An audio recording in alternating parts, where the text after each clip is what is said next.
I stood in the marble foyer of my daughter's mother-in-law's estate that Christmas morning, holding a $25 Home Depot gift card in my calloused hands, while Jennifer handed Catherine Morrison the keys to an $85,000 Tesla Model Y.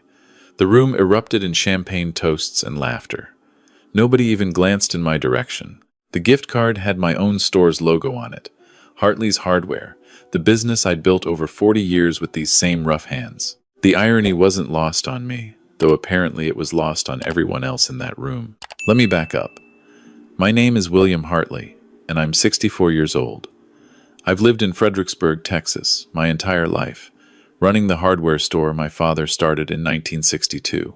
It's not fancy, but it's honest work, and it kept food on the table after my wife Rebecca died 8 years ago, leaving me to raise our daughter Jennifer alone through her final years of high school. Rebecca's death from ovarian cancer cost us everything we'd saved. The treatments, the experimental drugs insurance wouldn't cover, the trips to MD Anderson in Houston. I liquidated our retirement accounts. I took out a second mortgage on our house. I cashed in the life insurance policy I'd been paying into for 20 years. In the end, we still lost her, and I was left with a 16-year-old daughter and debt that would take me a decade to climb out of. But I did it. I worked 7 days a week.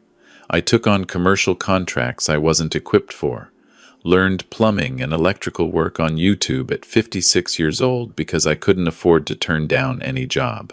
I ate ramen noodles and drove a truck with 200,000 miles on it while Jennifer had a reliable Honda Civic and money for college applications. Jennifer was brilliant. Full scholarship to UT Austin for engineering. I was so proud I cried in the truck on the drive home from her graduation party. But scholarships don't cover everything. Books, housing deposits, lab fees, a laptop that could handle her CAD software. I covered it all. $32,000 over 4 years. Paid in cash because my credit was destroyed from Rebecca's medical bills. When Jennifer landed her first job at an aerospace firm in Dallas, making $68,000 a year, she called me crying with joy. "Dad, I'm going to pay you back for everything. I promise." I told her what any father would. "Sweetheart, you don't owe me anything. Just live a good life." 2 years later, she met Marcus Morrison at a company networking event. Marcus was a financial analyst, came from oil money, wore suits that cost more than my monthly mortgage payment. His mother, Catherine, was old Dallas society, the kind of woman who'd never set foot in a hardware store in her life. I liked Marcus well enough at first. He was polite, educated, seemed to genuinely care about Jennifer. But I noticed things. The way he'd subtly correct her grammar. How he'd suggested she upgrade her wardrobe for client meetings. The gentle pressure to leave her apartment in a diverse neighborhood for something in a better area. Catherine was another story entirely. She called me Bill even after I'd corrected her twice that I went by William. She asked about my little shop with a smile that never reached her eyes. At their engagement party, she introduced me to her friends as Jennifer's father. He's in retail. The wedding cost me everything I had left. Jennifer wanted to pay for it herself, insisted on something small, but Catherine had other ideas. "Marcus is our only child, William. This is a once-in-a-lifetime event. Surely you want to give your daughter a proper wedding?"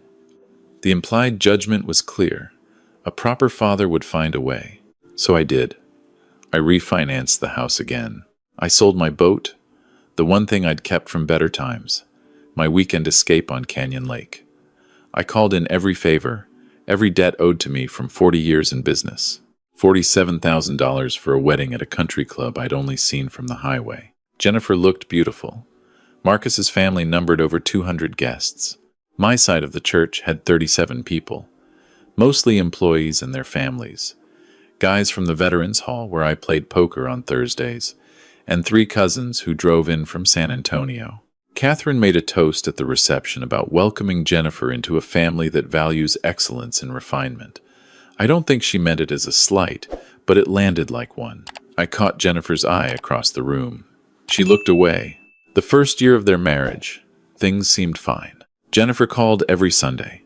They came to Fredericksburg once a month for barbecue at my place. Marcus was always on his phone, Catherine's texts and calls, interrupting our conversations, but Jennifer seemed happy. Then came the business opportunity.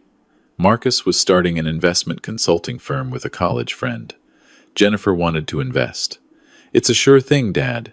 Marcus has clients lined up. She needed $20,000 to buy in as a junior partner. I didn't have it, but Hartley's Hardware had a business savings account. Money I'd been setting aside for a new roof, for eventually hiring a manager so I could maybe, possibly, retire before I dropped dead in the paint aisle. I transferred it to her. Pay me back when you can, sweetheart. No rush. 6 months later, Dad, we need a down payment for a house. Marcus's firm is doing so well, but all our cash is tied up in the business. Can you co-sign for us? My credit was better now, barely. I co-signed. They bought a 4-bedroom house in a gated community in Plano. The mortgage was $4,000 a month, twice what I paid for my entire house. Then, Dad, we need furniture. Catherine says we can't have her bridge club over with our current stuff. $12,000. I put it on a business credit card. Then, Dad, Marcus's car died. He needs something reliable for client meetings. I helped with $15,000 toward a BMW. Each time, Jennifer promised to pay me back. Each time, I told her not to worry about it. What else was I going to do with the money? I was 62 years old, living alone in a 3-bedroom house, eating dinner in front of the TV most nights. My daughter's success was my success. That's what I told myself. The cracks started showing last spring. Jennifer's Sunday calls became sporadic. When she did call, it was rushed, distracted. Sorry, Dad. Catherine's planning a charity gala and I'm on the committee. Or we're having dinner with Marcus's clients tonight. Can I call you back? She never did. I drove to Plano for her 30th birthday in June. I'd made reservations at her favorite restaurant, the little Italian place we used to go to when she visited. She canceled an hour before. Dad, I'm so sorry. Catherine organized a surprise party at the club. Family only. But you understand, right? I understood that I wasn't included in family. I spent her birthday eating fettuccine Alfredo alone, the wrapped present on the passenger seat of my truck. A vintage drafting compass set I'd found at an estate sale. The kind she'd admired in antique stores when she was in college. I drove it back to Fredericksburg and put it in my closet. The Thanksgiving invitation came in October. Catherine insists you join us. It'll be at her house. Formal dress, dinners at 3 sharp. Not I'd love for you to come. Not we'd miss you if you weren't there. Just Catherine's insistence. I bought a new suit, first one I'd owned since Rebecca's funeral. It felt strange on my shoulders, too tight in places. Age and hard work had changed. Thanksgiving was exactly what I'd expected. 30 people in formal wear, standing around with crystal glasses of wine I couldn't pronounce, making conversation about ski trips and charity auctions. I helped myself to a beer from a fridge in their garage and stood by the window, watching football on mute. Jennifer spent the evening at Catherine's elbow, laughing at stories I'd heard her tell before, nodding along to opinions about maintaining standards and the importance of social capital. My daughter, who used to spend Saturday mornings helping me stock shelves and arguing about which Star Wars movie was best, had become someone I barely recognized. We barely spoke. She introduced me to her friends as my father from Fredericksburg, with a tone that suggested I was a distant relative, not the man who'd raised her. When I left at 8, claiming an early morning at the store, she kissed my cheek absently and said, "Thanks for coming, Dad." I cried on the drive home. 63 years old, crying like a child on Highway 290 because my daughter had become a stranger. December rolled in cold and bitter. The invitation came via text. Catherine wants to do Christmas at her house again. Can you make it Christmas morning? We're opening presents at 10. I should have said no. I should have claimed the store needed me, invented an emergency, anything. But she was still my daughter. I still remembered teaching her to ride a bike in the Walmart parking lot, still heard her laugh when we'd watch old Western movies together, still saw Rebecca in her smile. So I said yes. I bought Catherine a gift, something tasteful from a boutique in town. A cashmere scarf, $200 I couldn't afford but felt obligated to spend. For Jennifer and Marcus, I got them a weekend at a bed and breakfast in Fredericksburg, a place Rebecca and I used to love. $500. I wrapped them carefully, wrote heartfelt cards. For Jennifer, I added the Home Depot gift card. $25. It was meant as a joke, a callback to when she was little, and would help me at the store by scanning items at the register, pretending she was working. "When I grow up, I'm going to run this place with you, Daddy," she'd say. I thought it might make her smile, remember simpler times. Christmas morning was cold. Catherine's house looked like something from a magazine, every window wrapped in white lights, a wreath on the door the size of a tractor tire. I parked my truck between a Range Rover and a Porsche, suddenly aware of the duct tape holding my passenger mirror on. Inside was worse. The tree was 12 feet tall, professionally decorated, presents stacked underneath like a department store display. Champagne was flowing at 10 in the morning. Women in designer loungewear, men in cashmere sweaters that probably cost more than my heating bill. Catherine greeted me with a cool hug. "William, so glad you could make it." Jennifer's in the kitchen. She took my gifts without looking at them and set them on a side table, not under the tree with the others. I found Jennifer arranging mimosas on a tray. "Hey, sweetheart. Merry Christmas."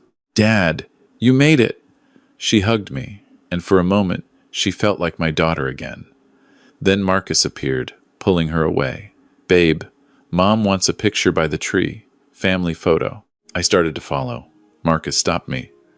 "Oh, sorry, William. Just immediate family for this one. You understand." I stood in the kitchen, watching through the doorway as they posed. Jennifer, Marcus, Catherine, Marcus's father, Robert. A photographer Catherine had hired was positioning them, adjusting lights. I was a guest in my daughter's Christmas morning. Not family, a guest. The present opening started at 10:30. Catherine orchestrated it like a performance, calling out names, ensuring everyone watched each unveiling. I sat on a chair by the window, my beer getting warm in my hand. Jennifer opened my gifts last. The weekend getaway got a polite, "Oh, how nice, Dad. We'll have to find time." The Home Depot gift card made her pause. She read it, and I saw something flicker in her eyes. Confusion? Embarrassment? She quickly set it aside. "Thanks, Dad." No laughter. No memory shared. Just polite dismissal. Then Catherine stood, commanding the room's attention. "Now, Jennifer, darling, Marcus and I have a special gift for you to give me." Jennifer's face lit up in a way I hadn't seen all morning.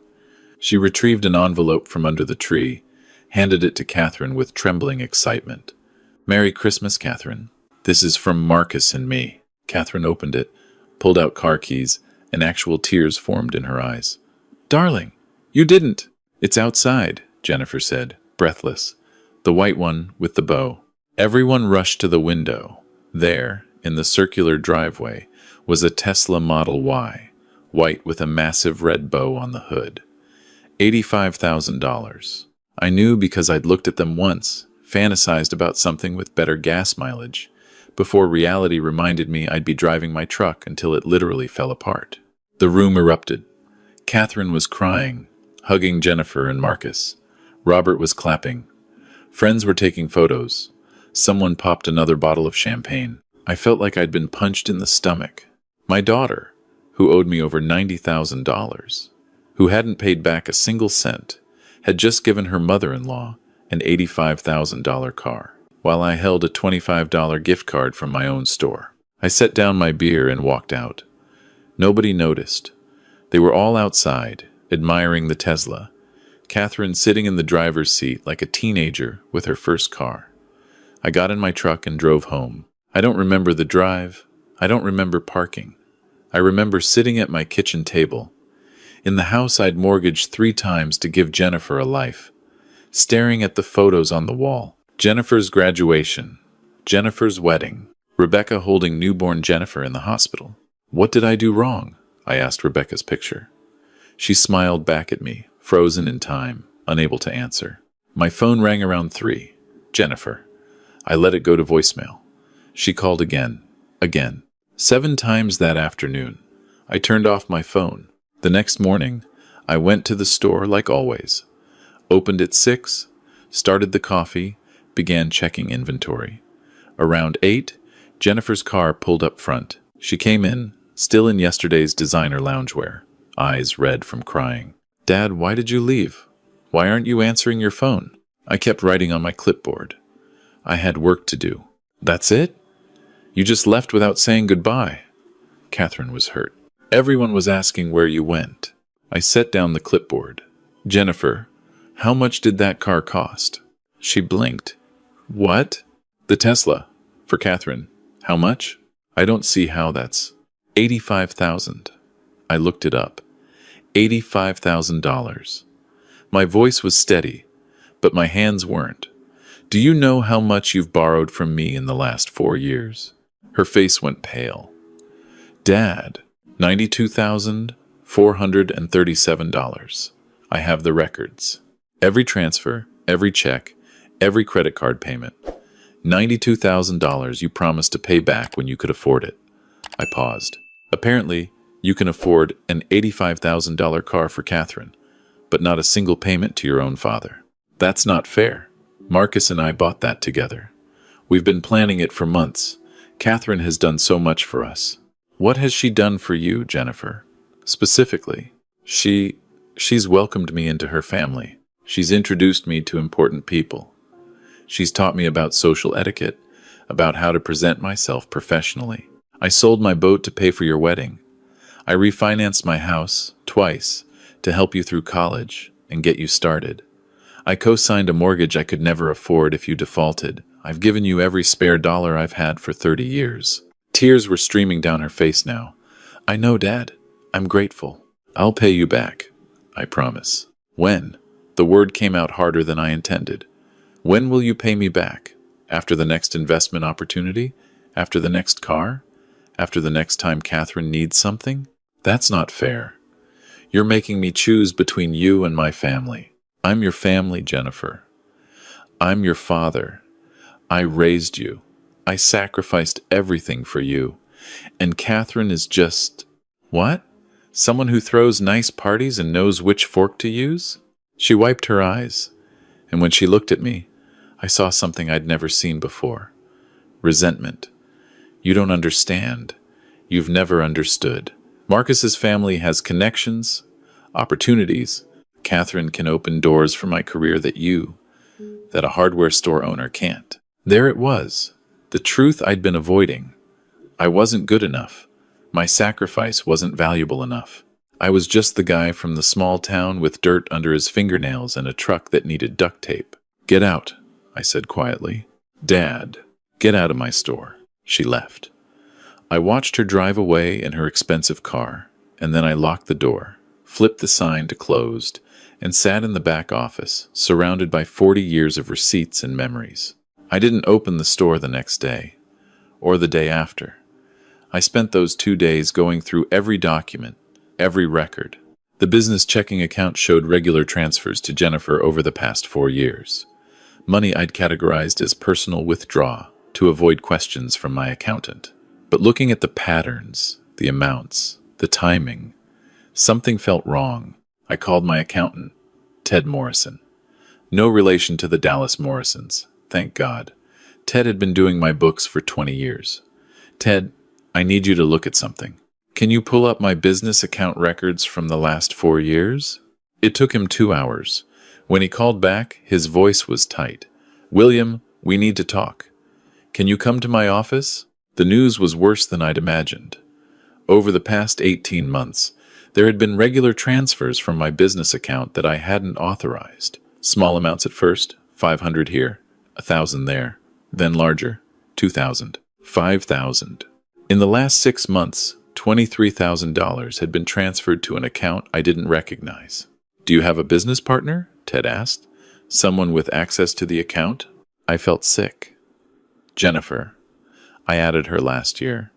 She said it would be easier for tax purposes, since I'd been giving her so much money anyway. She said her financial advisor suggested it.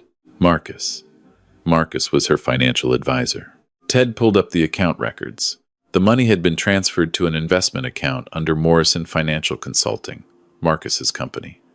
The company Jennifer had invested my $20,000 into, the one that was doing so well. They'd been using my business account as their personal fund, without asking, without telling me. William, this is embezzlement, Ted said carefully. If you want to press charges, She's my daughter. I understand, but give me a copy of everything. I need to think. I drove home with a folder full of evidence that my daughter was a thief, not just borrowing money she couldn't pay back, not just prioritizing her new family over her real family, actually stealing from me. I sat at my kitchen table and called my lawyer, Jim Bradford. Jim had handled Rebecca's estate, my refinancing, the business incorporation. He knew everything about my life. Jim, I need to remove someone from my business account, and I need to know my options for getting money back. 2 hours later, I had a plan. It wasn't pleasant. It wasn't what a father should have to do, but I wasn't going to be anyone's ATM anymore, least of all someone who'd stolen from me. First, I removed Jennifer from all business accounts, changed all passwords, all access codes. I set up a meeting with the bank to ensure she couldn't contest it. Second, I contacted a litigation attorney Jim recommended, filed a formal demand for repayment of all loans, with interest, included documentation of the unauthorized transfers, gave her 30 days to respond. Third, I changed my will. Everything had been set to go to Jennifer. The house, the store, my life insurance, my retirement account.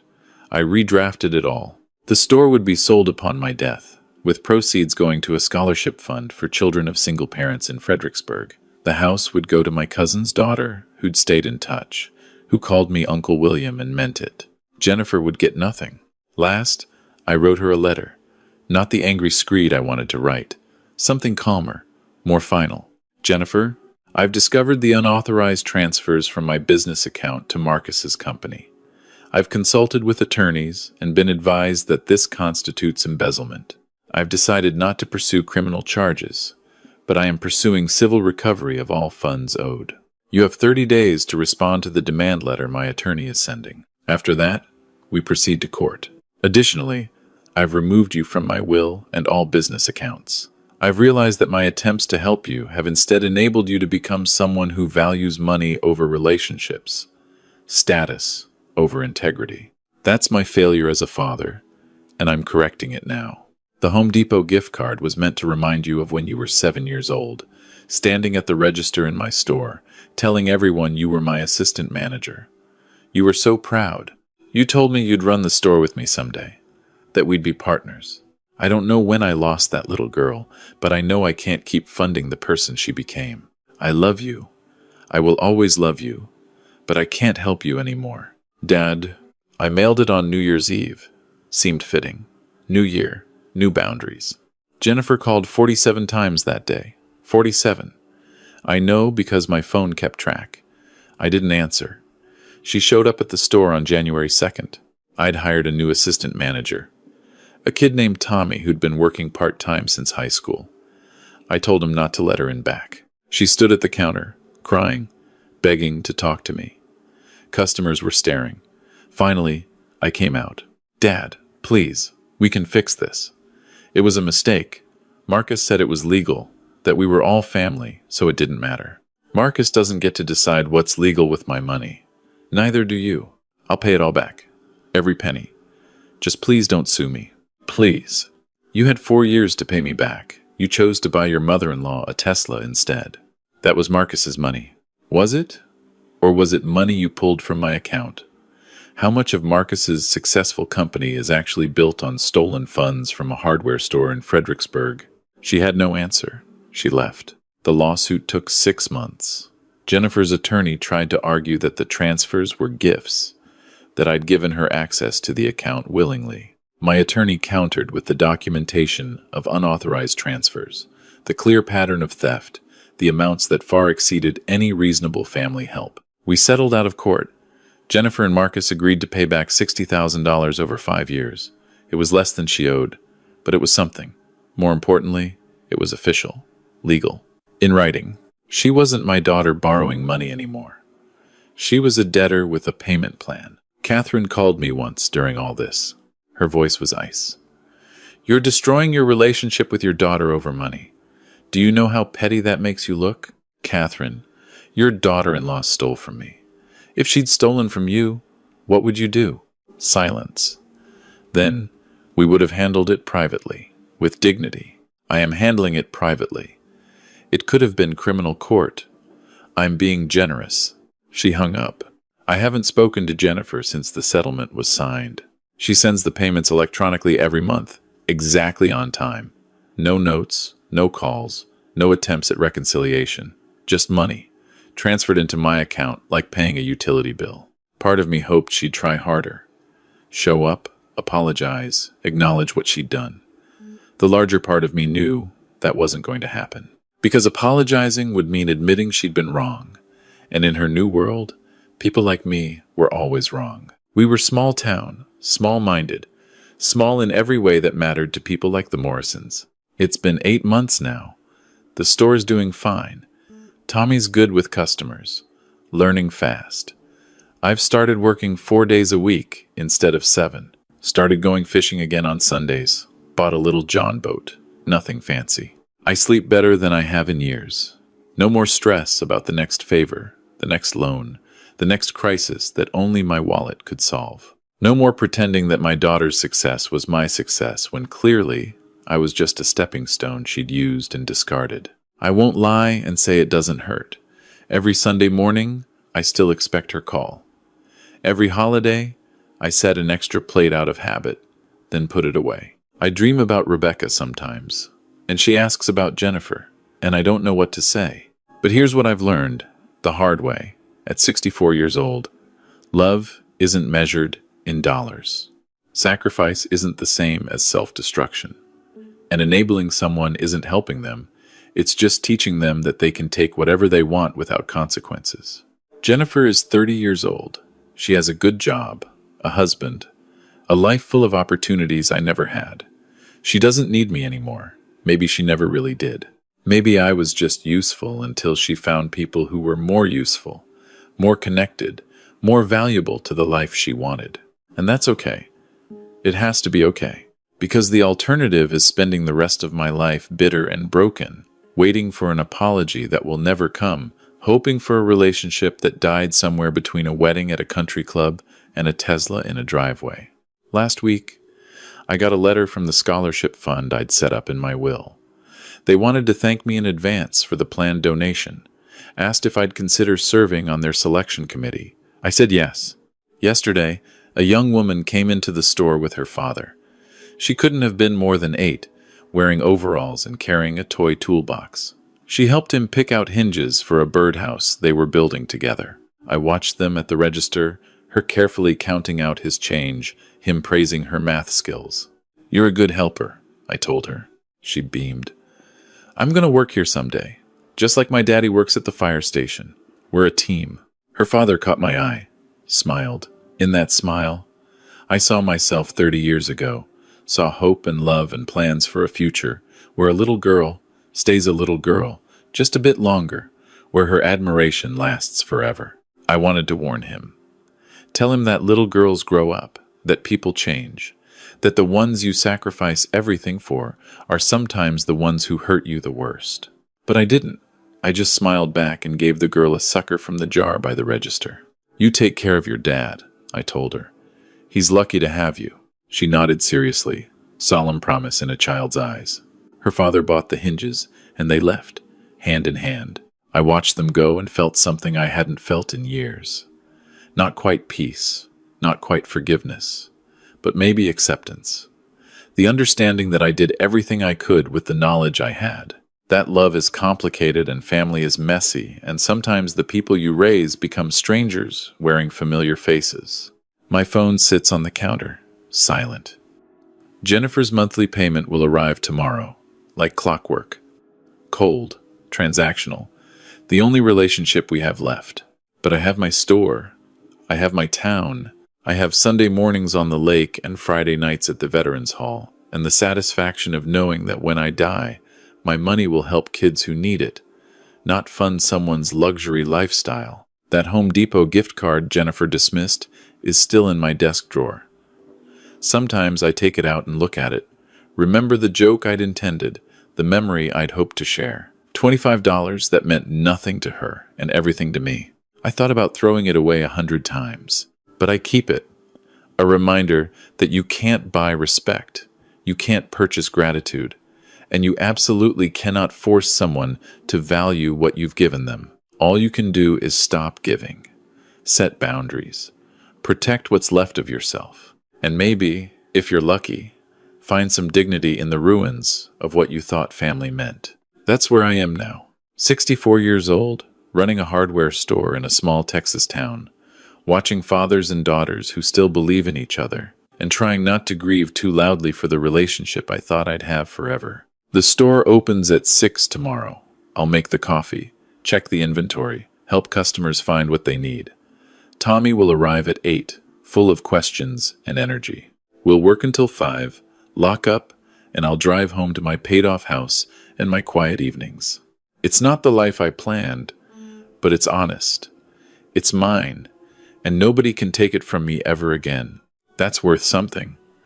Maybe not $85,000, but something